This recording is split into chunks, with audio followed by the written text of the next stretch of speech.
سپہر کے 3 بجے ہیں۔ السلام علیکم۔ یہ ریڈیو پاکستان ہے۔ مدثرہ اطہر سے خبریں سنیے۔ پہلے اہم خبروں کا خلاصہ۔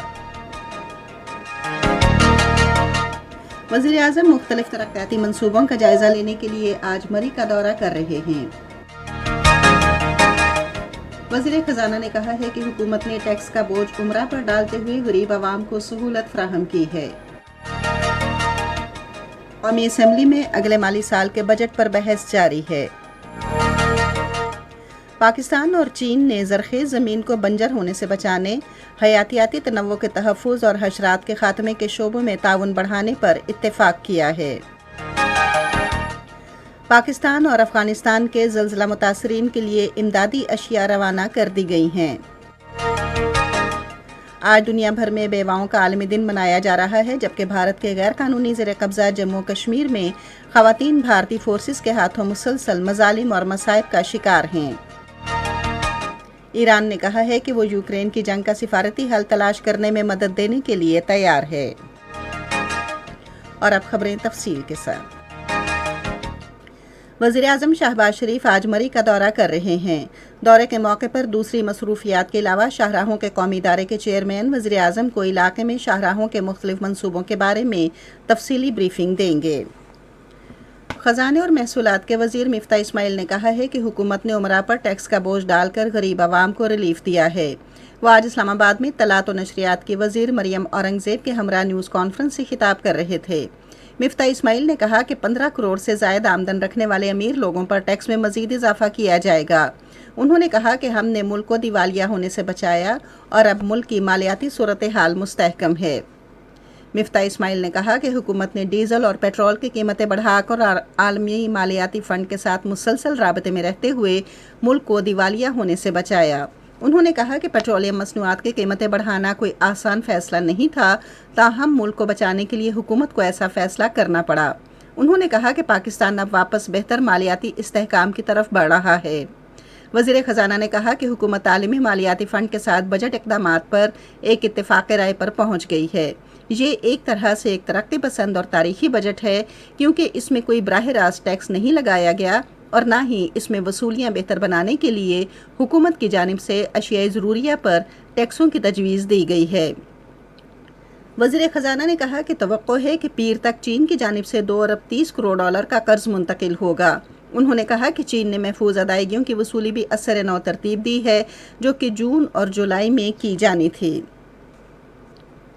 قومی اسمبلی میں اگلے مالی سال کے بجٹ پر بحث جاری ہے۔ بحث میں حصہ لیتے ہوئے رشید احمد خان نے اس اعتماد کا اظہار کیا کہ اتحادی حکومت ملک کو بحرانوں سے نکالے گی اور ترقی کے راستے پر گامزن کرے گی۔ آغا رفیع اللہ نے کہا کہ ساحلی علاقوں کے غریب ماہی گیروں کو بھی بے نظیر انکم سپورٹ پروگرام کا حصہ بنایا جانا چاہیے۔ انہوں نے EOBI کی پینشن میں اضافے کی بھی تجویز دی۔ انہوں نے کہا کہ تمام محکموں میں کم از کم ماہانہ اجرت 25,000 کی ادائیگی پر عمل درآمد کرایا جائے۔ اجلاس کے آغاز پر ایوان میں سابق صدر آصف علی زرداری کی والدہ اور رکن قومی اسمبلی فاروق ستار کی والدہ کے ایصال ثواب کے لیے فاتحہ خوانی کی گئی۔ پاکستان اور چین نے زرخیز زمین کو بنجر ہونے سے روکنے، حیاتیاتی تنوع کے تحفظ اور حشرات کے خاتمے کے شعبوں میں تعاون بڑھانے پر اتفاق کیا ہے۔ یہ اتفاق رائے چین میں پاکستان کے سفیر معین الحق اور چین کی بائیو ڈائیورسٹی کنزرویشن اور گرین ڈیولپمنٹ فاؤنڈیشن کے سیکرٹری جنرل ڈاکٹر یو جنگ فینگ کے درمیان بیجنگ میں ایک ملاقات میں ہوا۔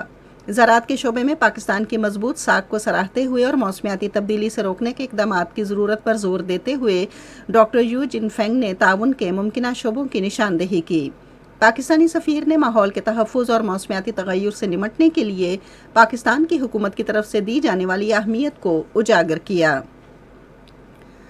وزیر اعظم شہباز شریف کی خصوصی ہدایت پر قدرتی آفات سے نمٹنے کے ادارے نے افغانستان کے زلزلے سے متاثرہ افراد کے لیے امدادی سامان روانہ کر دیا ہے۔ خیموں، ترپال، کمبل اور ضروری ادویات کی کھیپ 8 ٹرکوں پر مشتمل ہے۔ پاکستان نے مشکل کی اس گھڑی میں افغانستان کو مکمل تعاون کا یقین دلایا ہے۔ وانا میں کل رات مارٹر بم کے دھماکے میں 2 افراد جاں بحق اور 5 بچے زخمی ہو گئے۔ ریسکیو 1122 کے مطابق واقعہ وانا مارکیٹ میں کباڑ کی ایک دکان میں پیش آیا۔ بچے دکان میں ایک پرانے مارٹر بم سے کھیل رہے تھے جو پھٹ گیا۔ زخمیوں کو ضلعی ہیڈ کوارٹرز ہسپتال وانا منتقل کر دیا گیا ہے۔ یہ خبریں آپ ریڈیو پاکستان سے سن رہے ہیں۔ آج دنیا بھر میں بیواؤں کا عالمی دن منایا جا رہا ہے، جبکہ بھارت کے غیر قانونی زیر قبضہ جموں کشمیر میں بھارتی فوجیوں، پولیس اہلکاروں اور ایجنسیوں کے ہاتھوں خواتین مسلسل مظالم اور مصائب کا شکار ہیں۔ کشمیر میڈیا سروس کے شعبہ تحقیق کی طرف سے آج بیواؤں کے عالمی دن کے موقع پر جاری ایک رپورٹ میں کہا گیا ہے کہ بھارت کی مسلسل ریاستی دہشت گردی کی وجہ سے جنوری 1989 سے اب تک 22,944 خواتین بیوہ ہوئیں، کیونکہ ان کے شوہروں کو بھارتی فوج، نیم فوجی دستوں اور پولیس اہلکاروں نے شہید کیا۔ رپورٹ میں کہا گیا ہے کہ بھارتی فوجیوں اور پولیس نے گزشتہ 34 برس کے دوران تقریباً 2,500 خواتین کے شوہروں کو گرفتار کرنے کے بعد لاپتہ کیا اور انہیں اب نیم بیواؤں کا نام دیا گیا ہے۔ رپورٹ میں کہا گیا ہے کہ کشمیری خواتین کو بھارتی مظالم کے خلاف آواز بلند کرنے پر نشانہ بنایا جا رہا ہے۔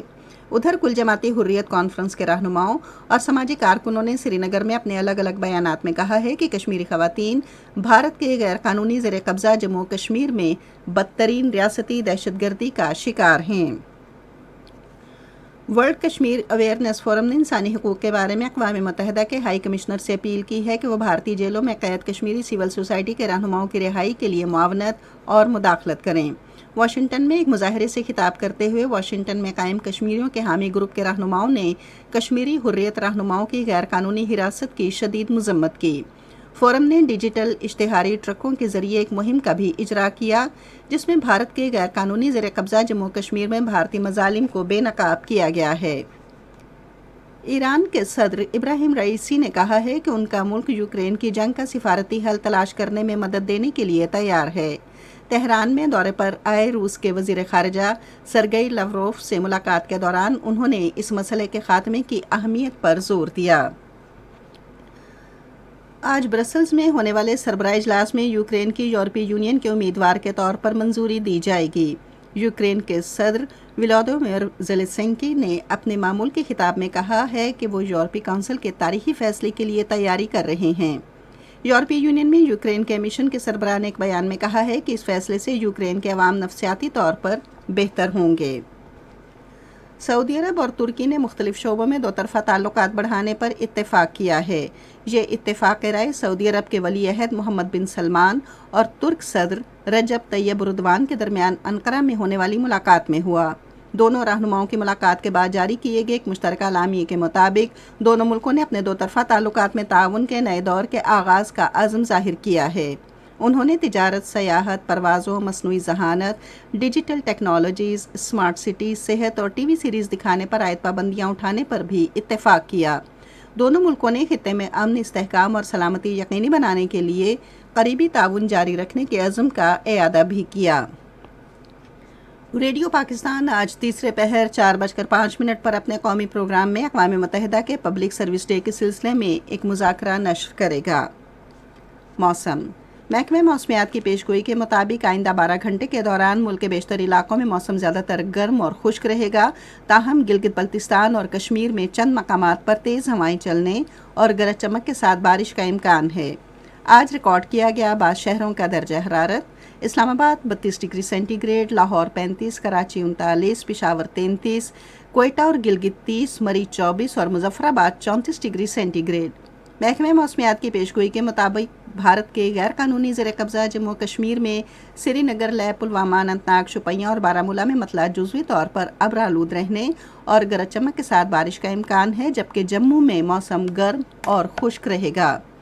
آج ریکارڈ کیا گیا درجہ حرارت: سری نگر، جموں، پلوامہ، بارہمولہ میں 23 degree centi grade, Anant Nag اور شوپیاں 21 اور Leh 16 degree centi grade.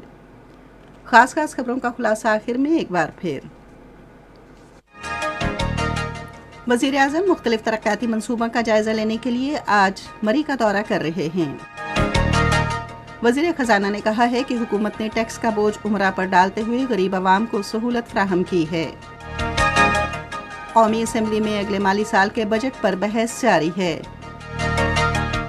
Pakistan نے افغانستان کے زلزلہ متاثرین کے لیے امدادی اشیاء روانہ کر دی ہیں۔ آج دنیا بھر میں بیواؤں کا عالمی دن منایا جا رہا ہے، جبکہ بھارت کے غیر قانونی زیر قبضہ جموں کشمیر میں خواتین بھارتی فورسز کے ہاتھوں مسلسل مظالم اور مصائب کا شکار ہیں۔